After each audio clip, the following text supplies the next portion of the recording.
Ipakita na ako sa inyo mga ka-idol. Nahumanan na jud no. Og naara na akong gihimo ganina no. Mao din ni siya mga ka-idol. Akong nahimo. O di ba mga ka-idol? Mao rin ni siya akong galingawan kung basta magpahuway ko sa balay. Maghimo jud ko inani no. Mao ni siya. Nanawa mga ka-idol. Og butanganan siya bulak mga ka-idol.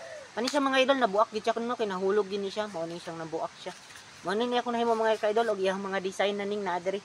Og ipakita nako sa inyo mga ka-idol ang kaning isa pa nako na nahibutangan na nako og pintura no. Nabutangan na nato og pintura ang isa mga ka-idol. Mao ni siya ang atong nabutangan. Mao ni siya na. Di ba? Mao ni siya akong lingawan kung wala ko'y trabaho no. Na, pwede na nimo siya butanganan og bulak. Di ba? Ara siya. Kung kisay gusto kayo kanang gusto siya wala siya butanganan og bulak, pwede mo magpahimo sa kuha. Depende ra sa atong sawat. Ay, depende sa sawat. Mali ni siya mga ka-idol ang atong gihimo mga ka-idol no. Bato ni siya mo. Pero mo gini siya mga ka-idol, mo ni siya ginaingon na ang pinganan gid no. Kay mura gini siya kanang bildo no. Kay once na mahulog, buak gid siya. Dili gid siya maingon na dili siya mabuak. Isang unsa pa na siya kabaga. Pag mahulog gid siya, buak gid siya no. Kay lahi man siya kay bato man gud siya. Dili man gid siya as ina kanang gahi siya.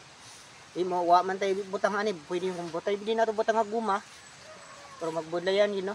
Mao ni siya mga ka-idol. Mo nang proud ka kung makahimo ka ginani no. Kay marag wan gid sa imo na kaya gid eh. Kaya na ako nagihimo. Kaya po nimo ni no. Mao nang una-una gid ako starting ani mga ka-idol paghimo sa mga inani. Budlay jud kay mga buak, di ba mo ko kabalo kay mo control. Kaya lang nga sa mga inani maghimo gid inani. Kontrolado gid siya no sa mga inani. Control gid kay siya kung maghimo ka sa mga inani, kontrolado kay nimo. Mao nang daghan day salamat mga ka-idol kay murag taas na kayo no. Ni taas na kay akong istorya. Mao nang daghan salamat mga ka-idol. Mayong hapon sa atong tanan ug daghang salamat.